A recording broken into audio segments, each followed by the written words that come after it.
Encore faut-il que ces transformations ne se fassent pas au détriment des finances d'un côté territorial et des Parisiennes et des Parisiens. Donc l'État veut profiter des Jeux Olympiques et de l'argent de Citrus, donc l'immobilière d'Auchan, pour concurrencer Londres.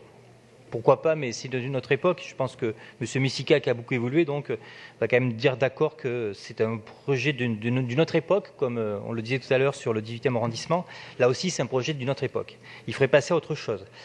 Paris se meurt de la rentabilité foncière exorbitante. Notre ville se transforme en véritable machine à cash au détriment de la valeur cardinale de défense des communs qui devrait animer toute autorité publique. Alors, a-t-on intérêt de transformer la gare du Nord en centre commercial pour voyageurs en transit? Telle est la question. En cela, donc, l'avis négatif de la commission départementale d'aménagement commercial du 27 juin dernier, donc négatif, nous dit bien qu'il faut changer de projet, donc voter contre de façon à ce que Citrus nous fasse un autre projet. Donc c'est pour ça qu'il faut voter contre. Vu le rapport que cette commission a rendu, nous ne comprenons même pas que cette libération soit présente à ce Conseil. Après, on sait que c'est qu'un avis que consultatif, malheureusement, donc nous pouvons passer outre cet avis. Donc ce projet, on va donner quelques chiffres, parce que les chiffres parlent d'eux-mêmes sur ce projet de notre temps. Ce projet augmente la surface de vente de 3 569 m² à 19 000 m², avec 159 boutiques et kiosques au lieu de 40 aujourd'hui, 8 moyenne surface au lieu d'une aujourd'hui. Cette augmentation de 457%, un facteur 4, alors que nous, le facteur 4, c'est plutôt pour baisser les gaz à effet de serre, là, c'est pour augmenter la surface commerciale. Donc c'est sûr que le découpage, ce n'est pas pour demain.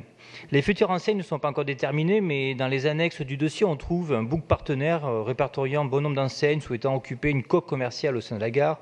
On peut citer Obat, Citadium, Fago, Lush, Nespresso. Bon, il y en a beaucoup, et sans doute d'autres qui voudraient y bien venir. Envoler les beaux discours sur le consommer autrement, le soutien de filières locales, de l'économie sociale, solidaire et circulaire, ça c'est pour le papier, qu'on passe au fait réel, on fait autre chose. Donc au niveau du plan local d'urbanisme, la gare du Nord est située dans un secteur de renforcement du végétal, là il y a un petit problème, dans un périmètre de localisation d'équipements, ouvrages, espaces verts publics ou installations d'intérêt général à réaliser, ainsi que dans un secteur d'aménagement piétonné. Nous avons vraiment du mal à comprendre en quoi ce projet respecte le PLU. Mais bon, c'est Gare Connexion et Citrus. Par ailleurs, alors que nous allons continuer à parler avec la DU 92 tout à l'heure, notamment sur les îlots de chaleur, nous ne comprenons pas comment ce projet compte lutter contre les îlots de chaleur et répondre aux enjeux parisiens en termes de transition énergétique dont on a parlé lundi dernier. De fait, de nombreuses alertes ont été pointées, parmi lesquelles l'augmentation des déplacements, que cette nouvelle organisation et l'ensemble des activités à la gare du Nord générera avec 176 livraisons par jour. Et qu'on parle de nouveaux déplacements, on ne parle pas des voyageurs qui sont déjà là, mais des camions qui devront bien sûr alimenter donc, tous ces nouveaux magasins. L'augmentation massive des déchets produits, bien sûr. S'il y a plus de commerce, il y a plus de déchets.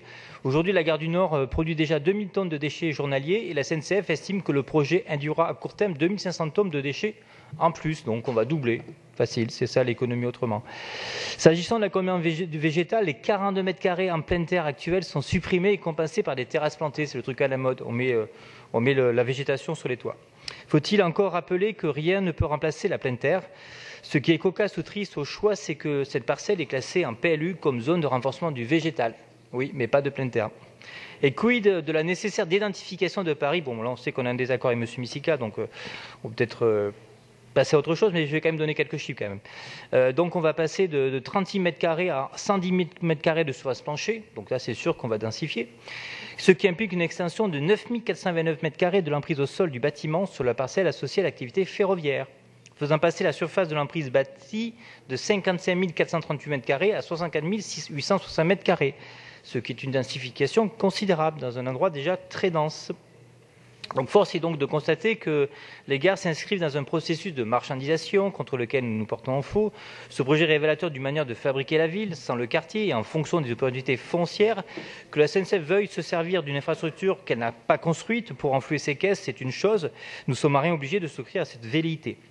Et pire, c'est que ce projet n'est pas un projet isolé, mais se répète dans les autres gares parisiennes. Donc il y a la gare d'Austerlitz dont on a parlé tout à l'heure, avec 20 000 m² de surface commerciale supplémentaire. Et on verra avec Montparnasse qui prévoit une extension des surfaces commerciales de 19 000 m² pour accueillir une centaine de boutiques. Avec toutes ces surfaces, il va falloir trouver beaucoup d'acheteurs. Il faut conclure, Monsieur Je finis, c'est ma conclusion. Ce projet est dispendieux en tout point de vue et en cela est totalement anachronique car il s'inscrit dans une société de consommation du passé où les citoyennes et les citoyens sont vus comme des consommateurs et les ressources comme une source intarissable.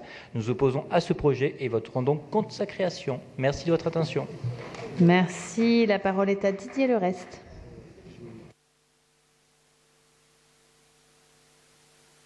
Au conseil d'arrondissement du 10e,